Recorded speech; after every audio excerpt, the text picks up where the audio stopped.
We are on the afternoon break in the questioning of Emily Apple at the undercover policing inquiry. We've had more report. We've gone through many more reports that have been on her. I'm joined, but I can't think of your name for a second. We've joined Heather Mendick of the who's been a regular attendee of the hearings. It's been. I find it really stressful actually, listening to what we've been hearing, which is largely kind of focused on the way in which the forward intelligence teams had this symbiotic relationship with the SDS, and it really brought home to me the anger that led me, myself personally, I think many of the others of us, to campaign against the undercover policing was due to the actions of the forward intelligence teams, which was, incredibly brutal, and particularly the way in which Emily was treated by them, which was, individually really extreme. Yeah, that's the most striking thing about this afternoon's evidence, and should really be reported very widely, but probably won't be. But the level of harassment, she spoke about how she would do training, and she'd have to tell the people she was training, look, if you come up to me in a demo, that's great, but if you do that, you'll probably be stopped and searched immediately, because the level of harassment was anyone who got near her, even just to say hello, would be immediately under suspicion. And she spoke about the kind of huge impact on her mental health. In fact, she was having nightmares about the forward intelligence team, and it's really horrible. The FIT team, all these names for these groups just really kind of don't. They take away the violence. Forward intelligence sounds like such a kind of anodyne thing. Why would you not want forward intelligence, right? Why do you not want a team who just thinks ahead? But they're just very violent, harassing people on the ground. And they talk about how she and a few others decided to try and take action, because the fact that these teams were around meant that people weren't wanting to come on protests. And so it was like repressing the protests. And then the reporting of that. And the kind of this cycle of stuff where these teams, the intelligence from the SDS was inflating things. This was going to these forward intelligence teams. This was creating the harassment. This was creating the reports, inflating things, creating oppression, and this cycle that was just really profoundly undemocratic.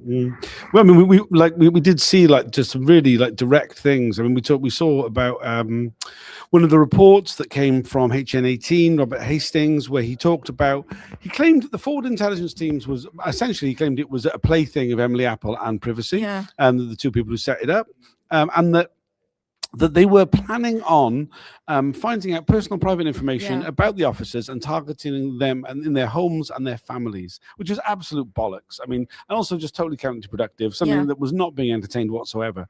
However, once this was reported, it was obviously fed back to CO11, who were running the FIT teams, and there was a sudden marked increase in violence.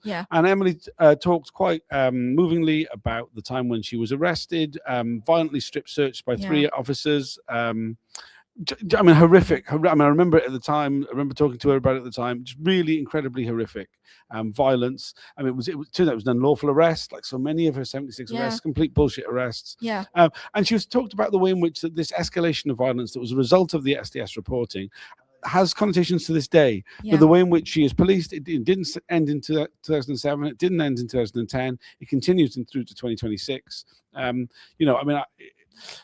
It's the way that the police have obviously they're taking seriously these exaggerated bullshit reports the SDS are filing, and taking them seriously and responding as such. And she makes the point that CAT, the Campaign Against the Arms Trade, is an NGO.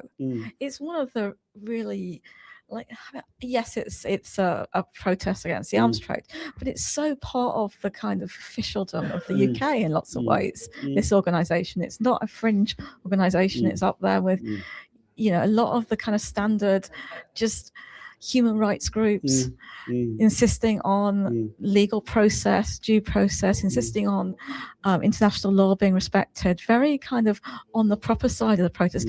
And yet and that's most of what she was doing for her whole life, was this stuff. And yet the level of attack on her and the level of attack by proxy on CAT itself is horrendous. And she makes the point also that although probably the targeting of CAT was increased because of her involvement, it didn't start from her. This was seen as a legitimate target right from the get-go, just because they protested stuff. And I think like it made me think a lot about the way in which we've seen the attack on Palestine Action, the prescription of them, because it's always about protecting the arms trade, and the kind of way in which the British government can't countenance anything that sort of even does anything to challenge that relationship, challenge the embedding of the arms trade in the whole of British society through and through. I think that's really key.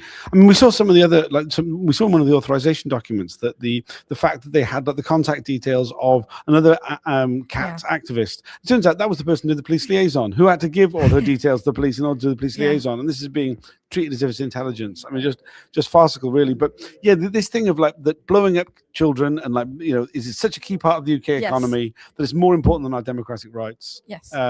Really just horrible and disturbing, but just absolutely true, and continues to be true to this day. In fact, more true almost than ever. I mean, it's the actual levels of the power of the arms trade lobby within government right now is as strong as it's ever been. It's totally dictating our foreign policy entirely. Yeah, it is. And you know, even locally in Hackney, we've got this campaign to, I think everywhere, to get end complicit investments by the local council. And one of the councillors, who I think probably broadly supports that, although he would never say it publicly because he's in the Labour Party, was talking about, well, I hope we don't get rid of all our arms investments, because we're going to be having this as a growth area of our economy. And it would be a shame for us to miss out on those profits, was essentially what he said. And it is shocking how even at that kind of local level of people who and are kind of usually interested in human rights, he's a lawyer, he does that sort of law sometimes, I think. I don't know. I know his partner knows a lot about the spy cops that she was involved in, and I think some of the research on this initially, and yet there he is saying that, and you're right, it's right the way through that we can't get away from this, and I don't know what we do about that, really. I mean, it's just a key part of capitalism, isn't it? And it's a key part of British imperialism. And I mean, I mean, just going back to what we talked about Emily. I mean, the brutality that the police had, open. They had a blank check to be as brutal as they liked towards her. There's been some really shocking. Some of the instances, I remember Sack Parliament came up. I mean, a particularly horrible arrest on her then, a particularly horrible arrest on a bunch of people then. And really, the police had clearly been given a briefing beforehand that they had carte blanche to be as violent as they liked. Just like the repression that the police were meting out at people during this period is horrific. And I mean, if anything, it's only got worse since. I think really the SDS reporting from this period really set a scene which is continuing to this day, not just for Emily, but for all of us. Yeah, I mean, that is interesting, because we're into the end of SDS now, right? So you could say, well, this unit's going, but of course it never goes. You get the MPORU, but like you say, even when the MPORU goes, you've got it today. It's just embedded in policing practice, and it would be a shame if this inquiry sort of said, well, that was SDS and that was bad, but let's move on, because it's not there anymore. There has to be I hope that there will be some kind of accounting of the way in which that culture carries on. And the mix of the way in which intelligence is this mix of, made up stuff, overinflated stuff to justify, gossip, what I got down the pub, what I chatted about with this person or that person, and stuff that was bloody obvious because you get it online or you get it from public information.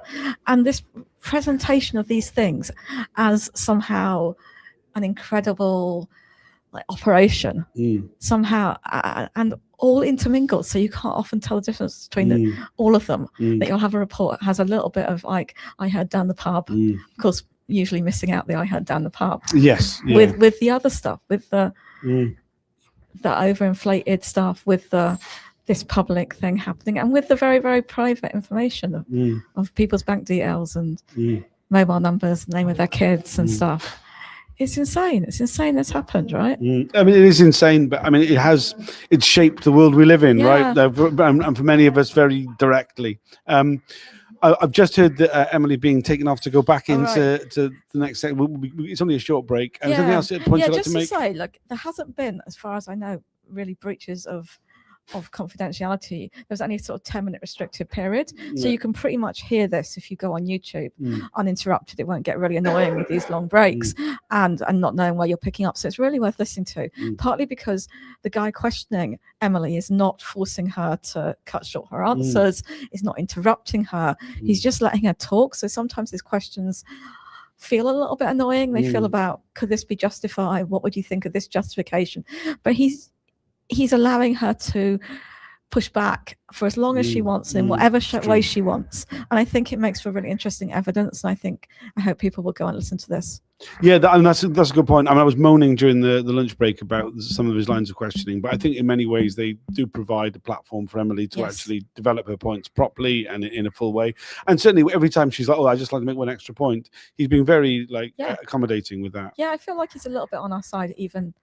You know, I wouldn't get too kind of compared to, but in terms of how he questions, sure, he's like really giving a platform to an activist, and I think that's kind of in the terms of the Spy Cops Inquiry, that is on our side, really. Yeah. The terms have been defined, certainly.